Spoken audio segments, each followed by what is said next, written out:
A imprensa, TV, todas as mídias de comunicação estão falando muito sobre Páscoa. Inclusive no calendário religioso da Igreja Romana, essa é a chamada Semana Santa, e fazem a celebração da ressurreição de Cristo. Mas o que é realmente Páscoa? É somente hoje que devemos celebrar a ressurreição de Cristo? Vamos esquecer muito, vamos esquecer um pouco, digo, né? Pode ser muito mesmo, vamos esquecer muito. Aí a TV, a propaganda, vamos esquecer um pouco essa história do chocolate. Chocolate é bom e dá para comer o ano inteiro. Chocolate antigamente fazia mal à saúde, agora faz bem. Então vamos aproveitar antes que os médicos digam novamente faz mal à saúde, né? Não precisa esperar negócio de coelho de Páscoa. Aliás, que eu saiba, coelho não põe ovo. Se a gente para pensar, essa história de coelho trazendo ovo é um negócio meio estranho, né? Coelho não põe ovo. Mas vamos esquecer um pouco a história do coelhinho, a música do coelhinho da Páscoa. Vamos esquecer um pouco o ovo de chocolate, mesmo que você esteja esperando para chegar em casa para comer um bem grandão, né?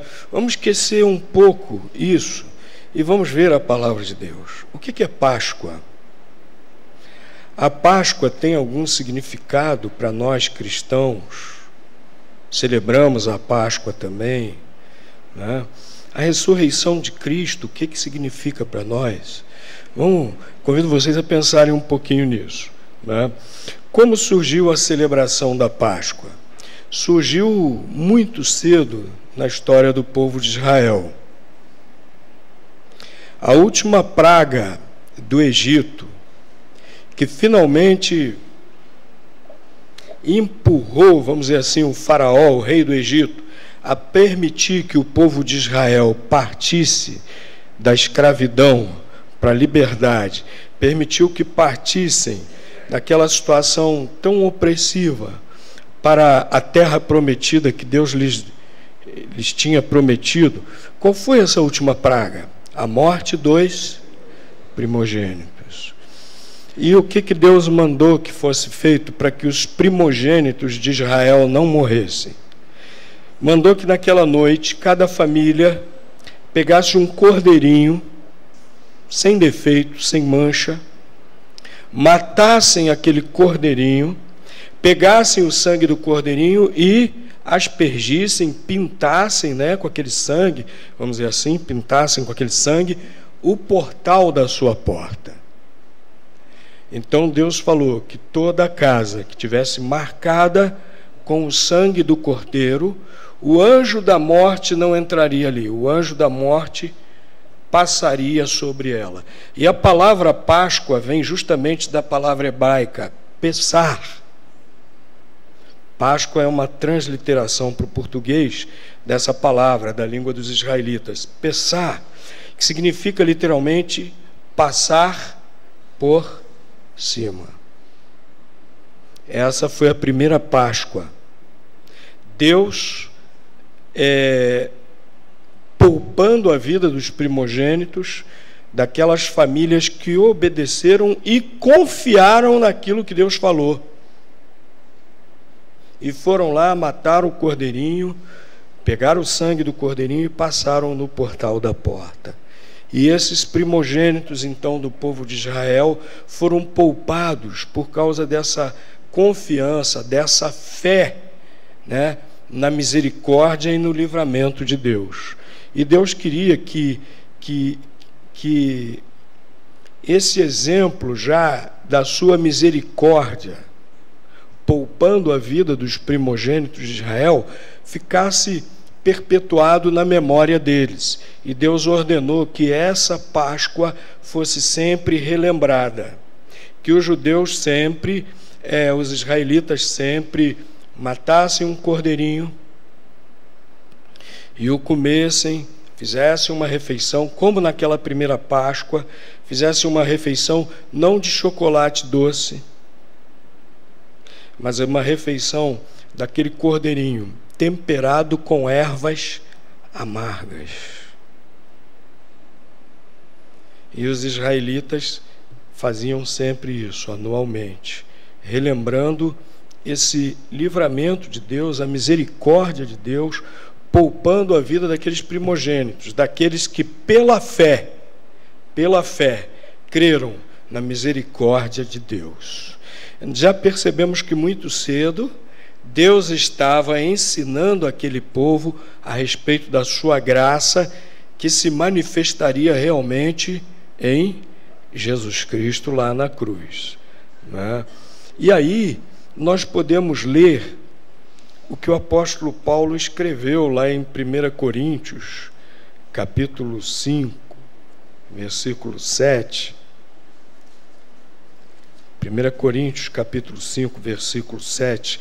Na segunda parte desse versículo, a palavra de Deus declara o seguinte: porque Cristo, nossa Páscoa, já foi sacrificado.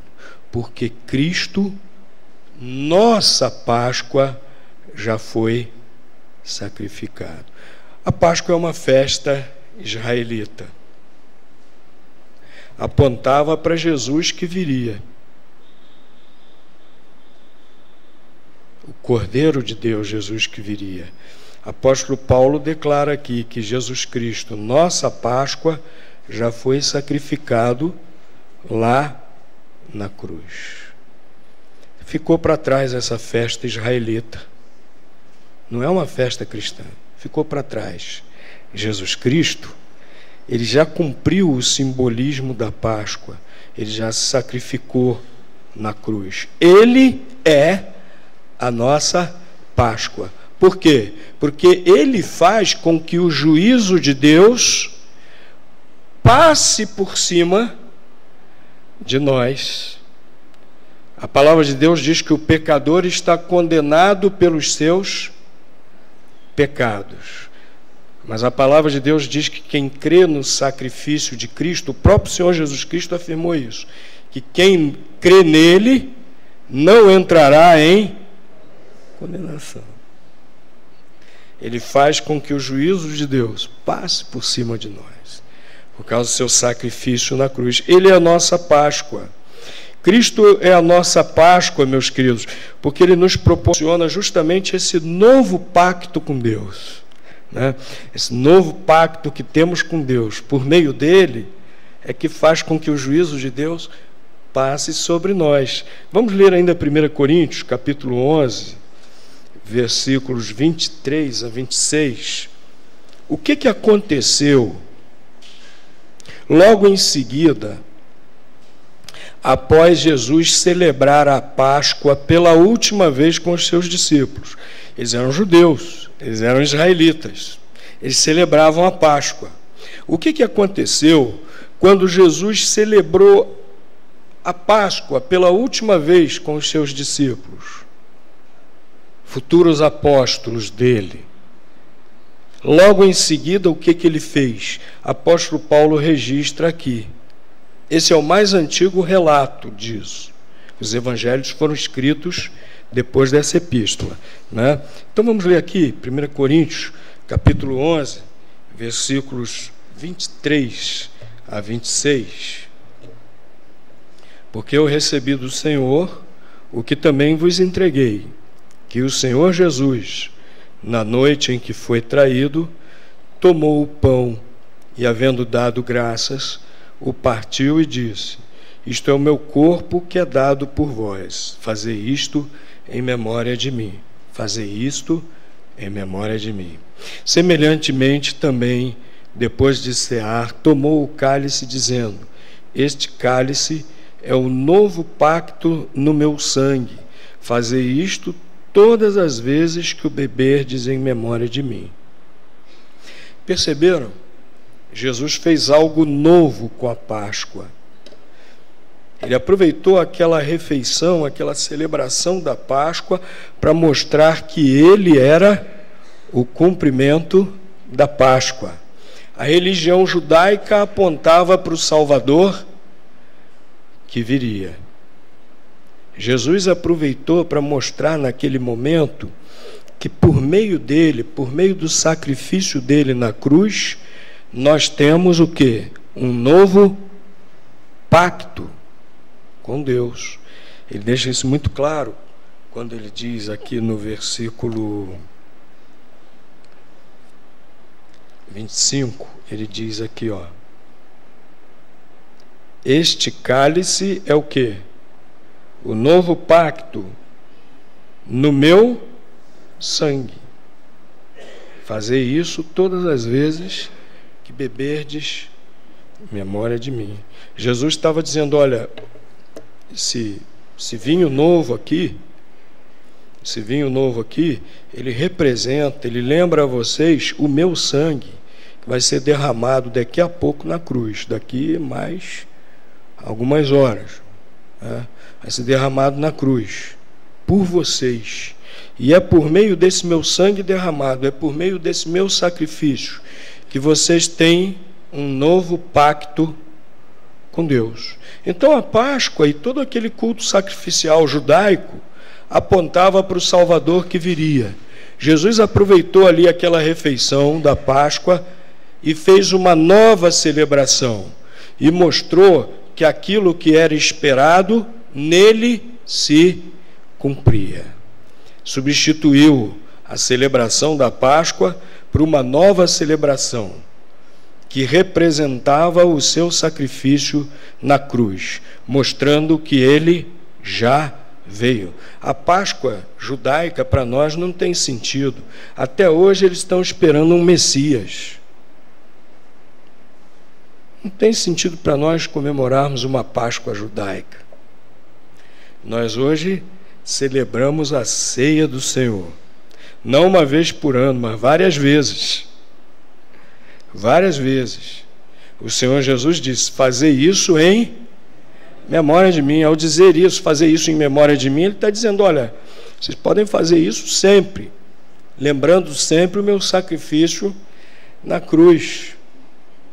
Ele estava instituindo ali algo novo, essa celebração da ceia do Senhor, substituindo a Páscoa judaica pela celebração cristã, que relembra o seu sacrifício na cruz. E quando nós realizamos essa celebração, nós lembramos desse sacrifício de Cristo, que nos dá um novo pacto com Deus, por meio do sacrifício de Cristo na cruz. Em primeiro lugar, é um pacto de perdão de nossos pecados. A palavra de Deus deixa muito claro que a única maneira de termos nossos pecados perdoados é por meio do sacrifício de Cristo lá na cruz. A palavra de Deus diz que o salário do pecado é a morte. E não é somente, simplesmente morte física, morte espiritual, ou seja, separação de Deus eterna. E, portanto, implicando em sofrimento eterno. Esse é o pagamento pelo pecado de cada ser humano. E somente Jesus Cristo na cruz podia sofrer esse castigo em nosso lugar para nos trazer perdão para os pecados. Nós vimos semana passada, de manhã, nós vimos o texto da palavra de Deus, em que fica muito claro que se as pessoas tentam algum outro meio de apagarem o seu pecado, estão como que chamando Deus de mentiroso. A palavra de Deus que diz isso. Não há outra maneira. Somente a fé em Jesus Cristo. A fé que Ele realmente lá na cruz sofreu o nosso castigo, que só Ele perdoa os nossos pecados, é que traz esse perdão para os nossos pecados. Então esse pacto, esse novo pacto com Deus, é o pacto de perdão. perdão perfeito para os nossos pecados. No Velho Pacto, no Velho Testamento, sempre que a pessoa pecava, o que ela tinha que fazer? Ela se arrependia do seu pecado e fazia o quê? Novamente sacrificava um cordeiro, um animal pelo seu pecado. Sacrifício de Cristo não. Lá no livro de Hebreus diz que foi suficiente uma só vez para nos trazer o perdão para os pecados. O sacrifício no Antigo Testamento era para o povo de Israel. Se alguém quisesse o perdão de Deus, tinha que se tornar um israelita também. No Novo Testamento, não, esse perdão de Deus é para todos. Esse perdão por meio da morte de Cristo, lá na cruz, né? Nesse novo pacto, esse perdão é para todos que quiserem, todos que realmente crerem. Mas esse novo pacto, meus irmãos, com Deus também é um pacto de livre acesso e comunhão com Deus. O velho pacto não havia isso. Existia lá os sacerdotes, o sumo sacerdote, as pessoas não tinham livre acesso a Deus. Era por meio do sacerdote. É muito importante lembrarmos o que a Bíblia diz, que no momento da morte de Jesus, o véu do templo rasgou-se de alto a baixo. Que véu do templo era esse? Lá no templo existia o chamado lugar Santo dos Santos, que representava a presença de Deus. Existia ali uma cortina, chamada de véu, ninguém podia entrar ali, ninguém podia ir à presença de Deus. Só o sumo sacerdote, uma vez por ano, depois de oferecer sacrifícios pelos seus próprios pecados, então o sumo sacerdote entrava ali, à presença de Deus, uma vez por ano. Mas no momento que Jesus morreu na cruz, o véu do templo rasgou-se completamente. A mão de Deus invisível foi lá e fez, não precisa mais. Não precisa mais. Qualquer um pode ir agora livremente à presença de Deus por meio de Jesus Cristo. Porque Ele já pagou pelos nossos pecados lá na cruz. Por isso a Bíblia diz que Ele é o nosso mediador. Não há nenhum outro mediador ou mediadora, só Jesus Cristo. A Bíblia diz isso. Então nós agora, por meio de Cristo, esse novo pacto é de livre acesso e comunhão com Deus. Coisa maravilhosa. O Deus Todo-Poderoso, o Deus Infinito, o Deus Criador de todas as coisas, que é também perfeito em justiça, que está dirigindo a história. Podemos ter livre acesso, livre comunhão com esse Deus, por meio do sacrifício de Cristo. E esse novo pacto também é pacto de vida eterna com Deus. Outra coisa interessante que aconteceu no momento da morte de Jesus. Os evangelhos registram que muitos mortos ressuscitaram. O que Deus estava querendo dizer com isso? Ao fazer mortos, diz que foram pessoas fiéis a Deus. Pessoas fiéis a Deus, naquele momento da morte de Jesus, ressuscitaram e foram vistos por muitas pessoas. O que Deus estava querendo mostrar com isso? Que a morte de Jesus é que nos traz a vida eterna.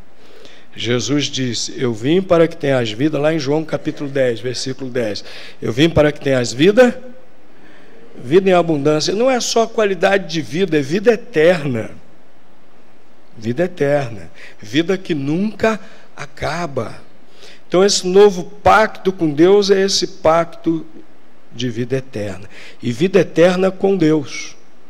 Ora, se agora podemos ter comunhão com Deus, o nosso pecado que nos separava de Deus foi castigado em Jesus, nada nos separa mais de Deus, durante a eternidade também nada nos separará de Deus. Então temos a certeza da vida eterna com Deus. A morte de Cristo, a nossa Páscoa, nos proporciona esse novo pacto com Deus, com esses benefícios. E ao celebrarmos agora a ceia do Senhor, nós vamos lembrar disso. E mais uma vez vamos ser agradecidos pelo plano de Deus, pelo que o Senhor Jesus realizou por nós lá na cruz. Quero chamar